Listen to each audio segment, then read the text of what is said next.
If this military operation is taking place, the question is, where will the civilian go? There is absolutely no safe place in Rafah anymore. Already more than 100,000 people have been either killed, either injured, or are missing.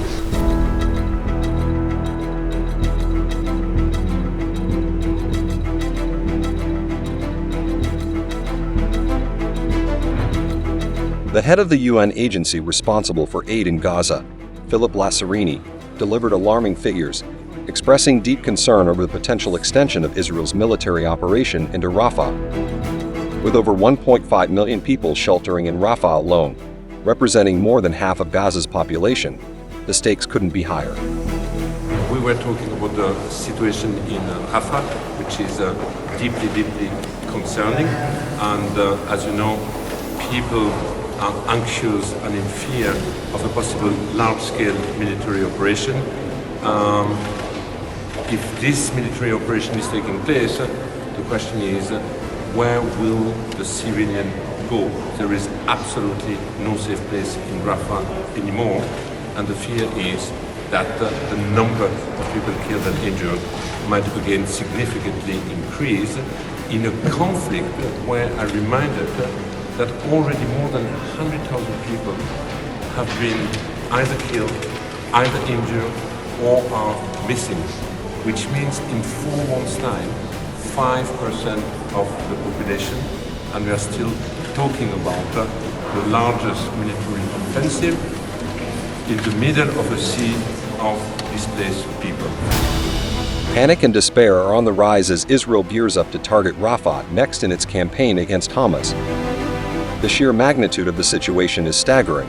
Over 600,000 children in Rafah are in the direct path of potential assault. Adding to the complexity, allegations against UNRWA have resulted in funding suspensions totaling a staggering $450 million, nearly half of its budget for 2024. This funding gap threatens the already strained humanitarian aid efforts in Gaza. Then I have also talked with the member states about all this call for UNRWA to be dismantled, to be terminated, and I have warned about the impact. I have said that these calls are short-sighted. The impact is not just on the short term. It's not just weakening our collective ability to respond to the humanitarian crisis.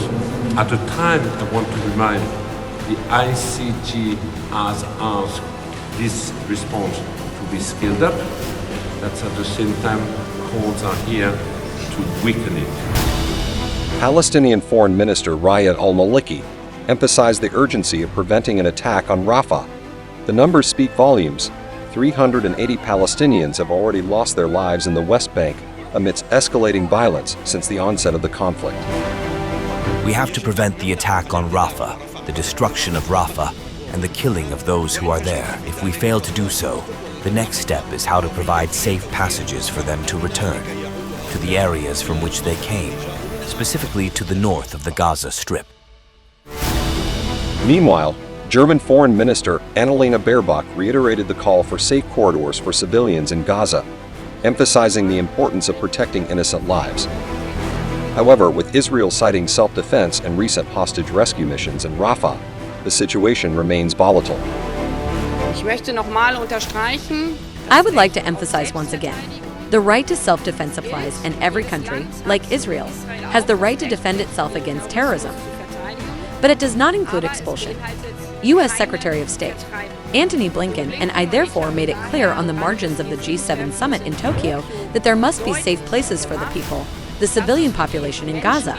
If action is now being taken against the terrorist organization, Hamas, in Rafah, it is our joint responsibility, then it is the responsibility of the Israeli army to have safe corridors for the people who have sought protection there, where they can get to safety. The Arab League Secretary General, Ahmed Abou-Okeid, issued a stark warning, highlighting the potential for further escalation if Israel continues to forcefully displace Palestinians. Israel, with its current actions, threatens the continuity of the agreements it signed with it, especially from a country like Egypt and a country like Jordan. Israeli mentality about forcing the transfer of Palestinians outside their lands, whether in Gaza or the West Bank, and thus evacuating this. This arena is for the Israeli people. This means facing 1,000 years to come, and therefore they must reason and retreat from these policies. I believe that it is necessary and vital, if not a daily matter, for the United States to order Israel to stop these policies. Otherwise, the Middle East will be inflamed in an unprecedented way. The numbers continue to paint a grim picture, as all stakeholders continue to keep an eye on Israel's offensive in Gaza and now Rafah.